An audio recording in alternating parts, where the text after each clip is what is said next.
Bismillahirrahmanirrahim. Assalamualaikum warahmatullahi wabarakatuh. Okey, untuk video ni kita akan bincang soalan sains kertas satu yang kamu jawab baru-baru ni. Okey, kita mulakan. Hari ni kita bincang 20 soalan pertama je. Okey. Yang pertama, apakah bahan yang boleh digunakan untuk menguruskan tumpahan merkuri? Okey. Dia nak tahu bila berlaku tumpahan merkuri, bahan mana antara empat ni yang kita boleh gunakan untuk uruskan tumpahan tu? Adakah pasir, sulfur, air atau alkohol? Jadi, kamu buka buku teks kamu. Kita tengok buku teks muka surat 9. Okey.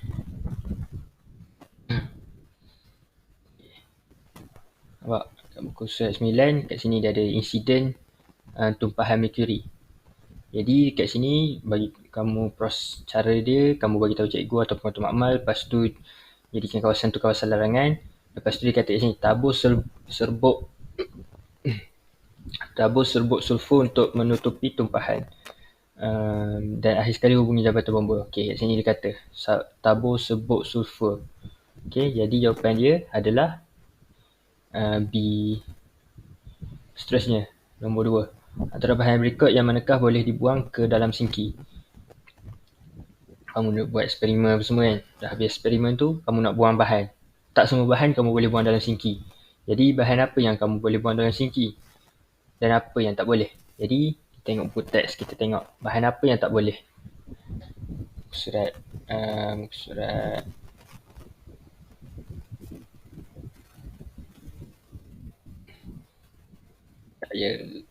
okey. Surat 7. Okey, kat sini dia bagi tahu bahan yang tak boleh. pH kurang daripada 5 dan lebih daripada 9. Okey, tengok kat sini. Dekat soalan. Okey. Kat sini asid hidroklorik pekat. Asid hidroklorik pekat ni sah-sah lah pH dia. Okey. Dia punya pH mestilah lebih kurang daripada 5. Lepas tu dia kata tadi pH lebih daripada pH lebih daripada 9. Kat sini dia kata amonia ni dia punya pH tu lebih daripada 12. Makna pH dia 12, makna pH tu lebih daripada 9. Jadi C dengan D memang salah. Okey, minyak masak dengan air garam. Kita tengok minyak masak dekat sini dia bagi tahu bahan kimia minyak kamu tak boleh buang dalam sinki. Jadi kita reject minyak masak. Jawapan dia tinggal air garam. A. Okey, seterusnya pelupusan nombor 3, pelupusan bahan sisa X. Mula-mula kamu kena balut dengan bahan penyerap. Lepas tu dia kata kamu bungkus dengan rapi dalam beg plastik bio bahaya dan disejuk beku. Apa bahan X? Jarum ke? Kaca ke? Agar-agar kering ke? Bangkai yang digunakan dalam eksperimen? Mana satu? Kita tengok buku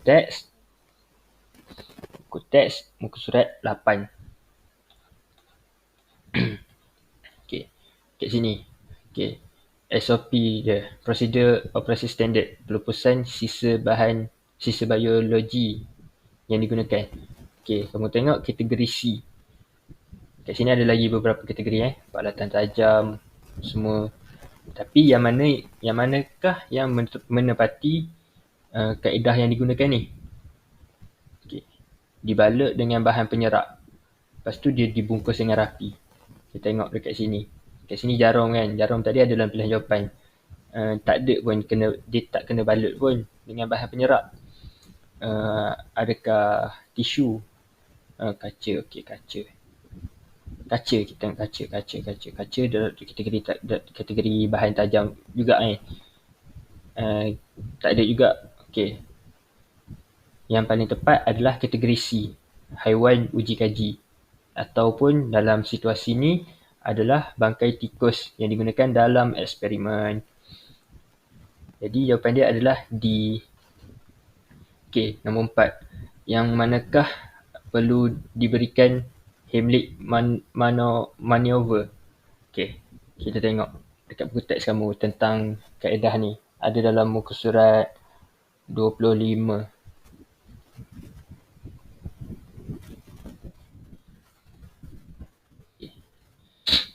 Okey, kat sini kamu tengok situasi yang masa memerlukan kaedah Heimlich maneuver.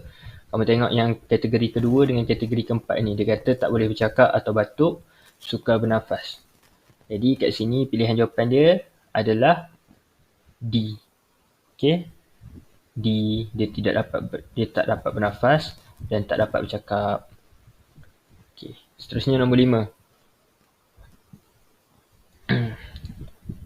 Apakah dua teknik yang penting semasa melakukan CPR?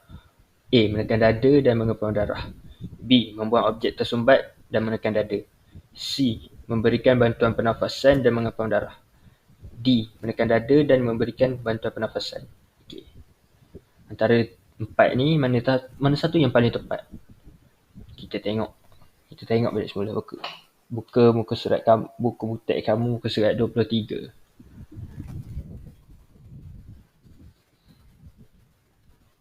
Okay, kita tengok daripada awal lah. Muka surat 22. Mula-mula kamu kena periksa respon. Lepas tu kamu buka saluran pernafasan. Lepas tu kamu tekan dada. Lepas tu kamu bagi bantuan pernafasan. Lepas tu kamu ulang sampai ambulans datang. Okay, kat sini apa? Ada tak mengepam darah tadi? Tak ada. Jadi kita buang A. A bukan jawapan yang tepat. Yang B, membuang objek tersumbat. Ada tak tadi? Tak ada kan? Tapi menekan dada ada. Betul. Yang menekan dada ni memang betul. Tapi membuang objek tersumbat tu tak ada dalam pilihan, dalam kaedah yang dibagi tahu tadi. Jadi kita buang D sebab tak tepat. C, memberikan bantuan pernafasan. Ya, betul. Mengepam darah. Mengepam darah ni tak ada. Jadi kita buang C. Jadi D, menekan dada dan memberikan bantuan pernafasan. Ada tadi? Ada kan? Step ketiga dengan keempat. Jadi jawapan dia adalah D. Okey, nombor 6. Raja 1 menunjukkan sejenis termometer yang digunakan untuk mengukur suhu badan. Apakah termometer ini? Makmal, klinik, inframerah ataupun rektal? Ini kamu tengok, kamu selalu berjumpa lah lately ni kan. Dekat kedai-kedai mana-mana kamu nak masuk kan. Masjid ke apa kan. Jadi yang ini nama dia adalah termometer inframerah. Termometer makmal, klinik dengan rektal ni macam mana? Okey, tengok teks. Muka surat. Kita tengok muka surat 34 kan. Surat 34. Jenis-jenis termometer. Nampak? Termometer makmal. Macam termometer makmal yang panjang yang kamu biasa tengok dekat makmal. Kamu biasa tengok dekat makmal tu kan. Daripada sekolah rendah lagi. Termometer klinik. Ni yang kalau kalau kamu pergi klinik, doktor cek suhu badan kamu, dia akan guna yang ni. Ini pun ada juga tapi yang ni yang lama. Termometer rektal. Yang ni dia unik sikit lah, kamu jarang nampak. Okay, dia sukat suhu badan tapi melalui tubuh kamu. Okay. Okay, kita tengok soalan 7. Antara individu berikut yang manakah mempunyai kadar denyutan nadi yang paling tinggi? Ini kalau kadar denyutan nadi tinggi mestilah kamu banyak buat kerja. Kerja yang kamu buat tu mestilah kerja yang berat. Adakah sedang berjalan? Jalan boleh kata berat lah juga tapi tak. Tapi adakah yang paling tinggi? Kita tengok yang lain. Yang tengah tidur. Tak tepat. Sedang berlari. Mungkin tepat. Ataupun D, tengah membaca. Ada ke tengah membaca tiba-tiba denyutan nadi kamu tinggi? Mungkin boleh jadi tinggi bila kamu baca yang cerita suspense kan. Tapi tak adakah yang paling tinggi? Jadi antara empat-empat ni yang paling tinggi adalah berlari. Kalau kamu nak kaji dengan lebih lanjut, kamu boleh cuba. Kamu jalan, kamu cek nadi kamu. Kamu tidur, kamu cek. Lepas kamu tidur, waktu kamu tidur, kamu suruhlah siapa-siapa tolong cek kadar denyutan nadi kamu. Buatlah dalam 30 saat kan, berapa denyutan nadi kamu untuk keempat-empat ni. Jadi kamu akan dapat jawapan dia adalah waktu kamu berlari. Okey, seterusnya nombor 8. Mengapakah hipotermia boleh berlaku kepada seseorang? Hipotermia ni apa? Hipotermia ni sebenarnya berlaku bila suhu badan kurang daripada suhu normal, suhu badan normal manusia. Suhu badan normal manusia berapa? 37 darjah. Jadi kalau kamu contoh dapat tiba-tiba kamu tengok suhu badan kamu 30 darjah Celsius, maknanya kamu mengalami hipotermia lah tu. Jadi dekat mana yang boleh menyebabkan suhu badan kamu jatuh? Of course lah, A, terdedah kepada cuaca sejuk. Okay. Nombor 9. Jisim badan Halim ialah 55 kg dan tingginya ialah 1.65 meter. Berapakah BMI Halim? Okey, macam mana nak kira BMI? Kamu boleh buka buku teks. Okey, ada dalam surat 43 diberitahu cara kira BMI sama dengan berat kamu, jisim. Okay. Jisim bahagi tinggi kuasa 2. Ataupun tinggi kuasa 2 ni maknanya tinggi darab tinggi. Maknanya kat sini kalau kamu nak kira, kamu kena buat dalam unit SI, okay, kilogram, meter, 55 bahagi tinggi 1.65 kuasa 2 kan. Maknanya tinggi darab tinggi 1.65 darab 1.65. Dan kamu akan dapat jawapan dia A. Okay, nombor 10. Apakah sektor dalam teknologi hijau? Tenaga, pengangkutan, perindustrian, astronomi. Mana satu? Okay, kita tengok buku teks. Buku teks ada dalam muka surat 55. Allah Allah. 55. Okay, kita tengok daripada atas. Okay, ini sektor-sektor dalam teknologi hijau. Sektor tenaga. Okay, ingat sektor tenaga. 1. Pertanian dan perhutanan, pengangkutan, pengurusan sisa dan sisa air, bangunan, perindustrian dan pembuatan, teknologi maklumat dan komunikasi. Kita tengok pilihan jawapan yang ada. Tadi tenaga ada, pengangkutan ada, perindustrian ada. Astronomi tadi tak ada. Jadi 1, 2 dan 3 jawapan dia adalah B. Astronomi ni apa? Astronomi ni dia melibatkan angkasa lah. Angkasa. Dia kaji bintang, bulan apa semua tu. Okay? Jadi dia tak melibatkan teknologi hijau. Okay. Kita tengok seterusnya. Nombor 11. Apakah kelebihan pengasingan sisa pepejal isi rumah dalam pengurusan sisa? Okay. Kelebihan. Dia nak kelebihan. Kalau kamu asingkan sisa pepejal isi rumah kamu, maknanya kamu asingkan kertas dengan kertas. Okay.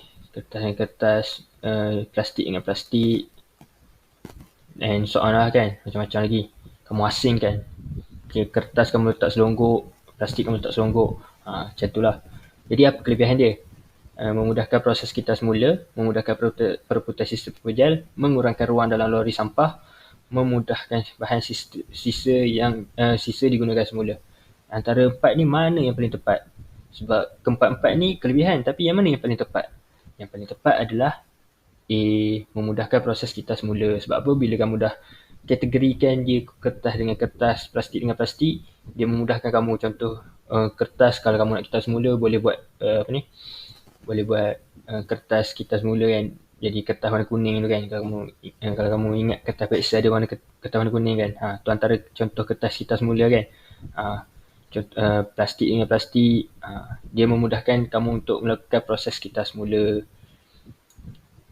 Okey, nombor 12. Antara berikut yang manakah kesan daripada kecekapan tenaga? Amalan kecekapan tenaga. Apa kecekapan tenaga ni macam mana? Contoh kamu ada satu sistem kan. Satu sistem tu dia offer kamu 10 joule tenaga. Lepas tu tapi output dia adalah 90% je daripada tenaga yang dia offer tu. Maknanya kat situ sistem tu cekak lah.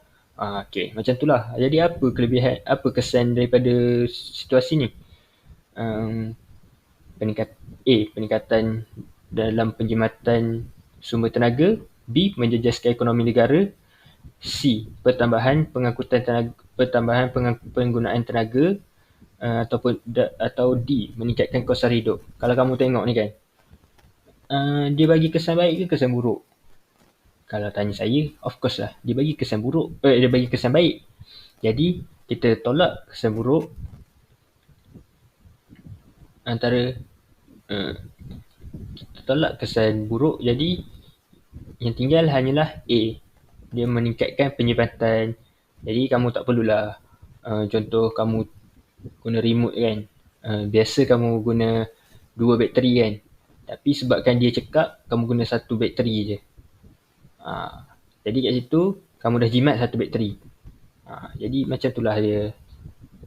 Sebab itulah kamu pilih A bukan B. Okay. Nombor 13. Pentas ais di kawasan Arktik dan Antartika mula runtuh sedikit demi sedikit. Keadaan ini telah merunsingkan para saintis. Jika keadaan ini berterusan, paras air laut akan meningkat secara mendadak dan akan menenggelamkan sebahagian besar kawasan daratan yang rendah. Apakah punca? Apakah punca?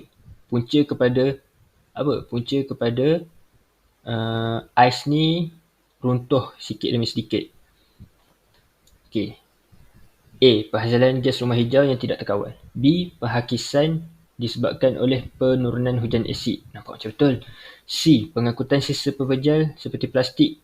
Pembuangan sisa pepejal seperti plastik ke dalam sungai dan lautan. Ataupun D. Peningkatan kadar kemasinan air laut di Arktik dan Antartika. Antara empat ni, mana yang paling tepat? Jawapan dia adalah A.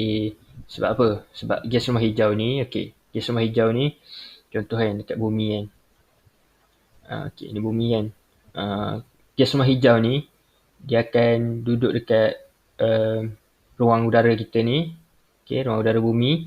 Lepas tu gas ni dia akan memerangkap haba daripada bumi untuk keluar. Bila haba ni terperangkap, suhu bumi meningkat kan. Suhu bumi meningkat, temperature dia meningkat. Bila temperature dia meningkat, ais ni dia akan mula cair.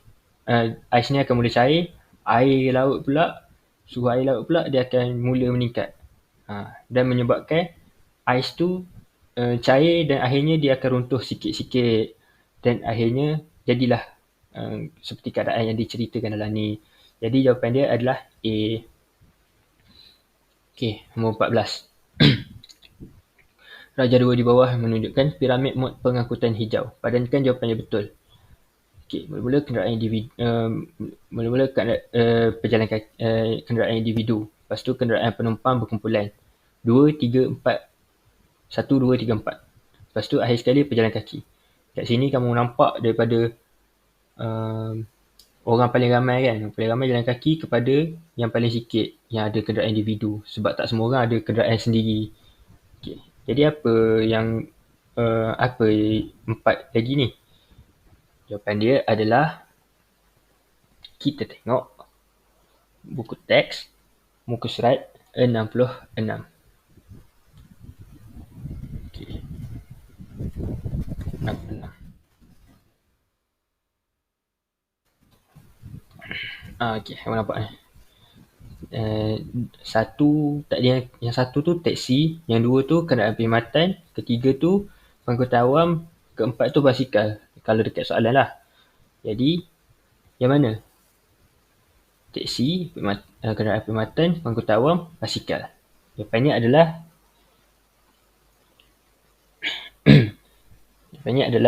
B. Tengok seterusnya. Nombor 15. Darjah 3 menunjukkan satu proses yang berlaku semasa pembahagian sel. Proses apa ni? Proses meiosis. Darjah 3 menunjukkan pergerakan kromosom ke kutub yang bertentangan dalam sel. Kutub bertentangan. Dia gerak ke sini dan juga ke sini. Ke kutub masing-masing kan? Jadi langkah apa yang proses ni berlaku dekat fasa mana dalam meiosis? Meiosis ada dua, meiosis 1 dan meiosis 2. Jadi kat sini kita kena tahu apa yang berlaku dekat dekat setiap proses tu. Kita tengok buku teks kamu, muka surat 80.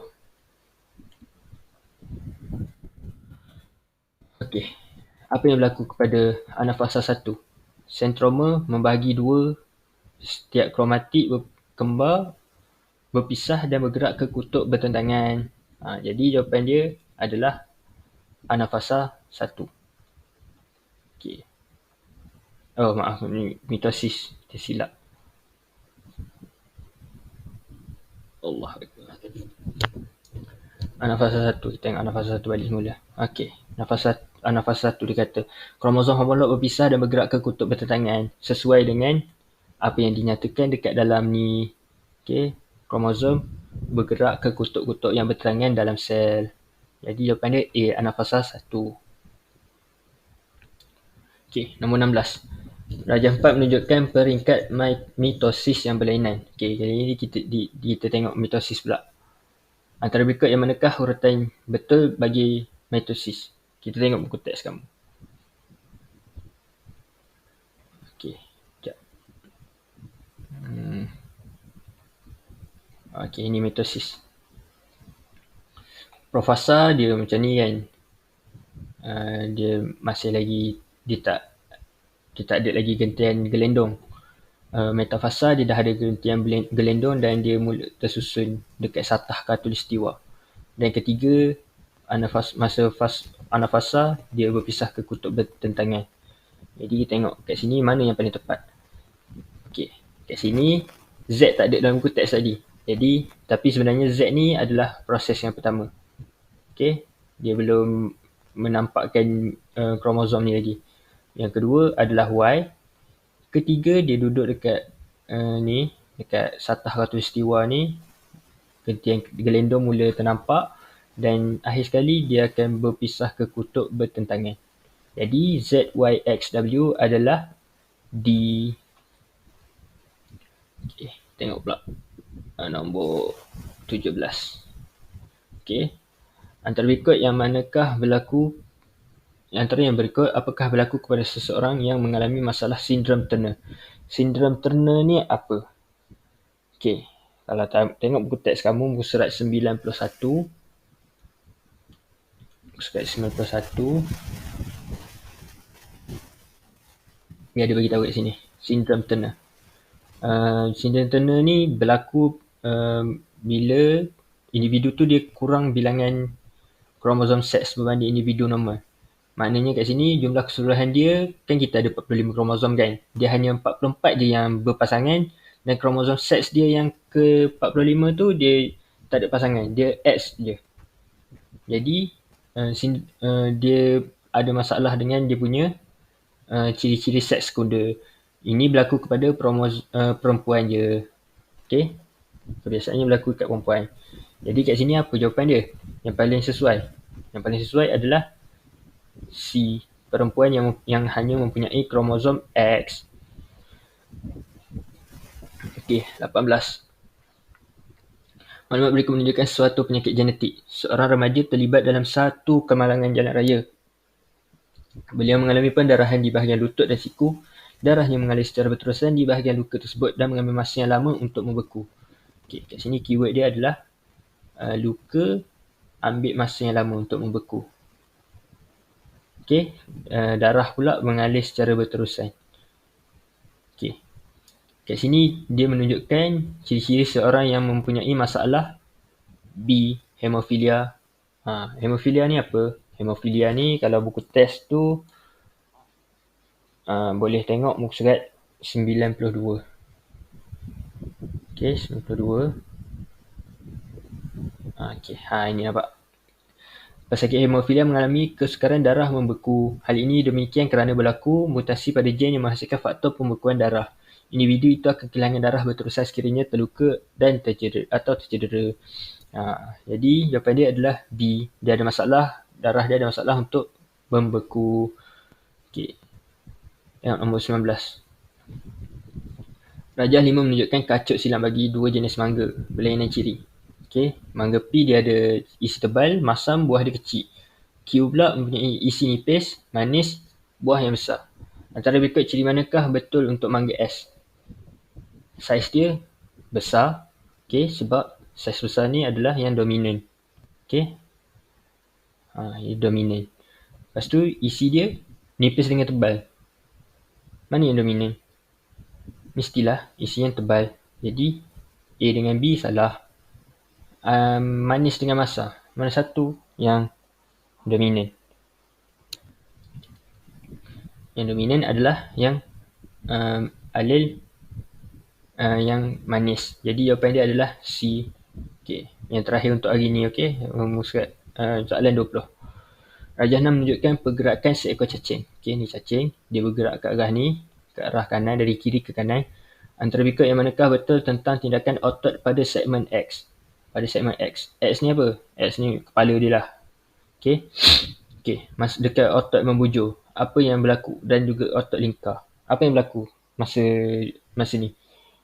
Okay, kita tengok muka surat 119 dalam buku teks. 119.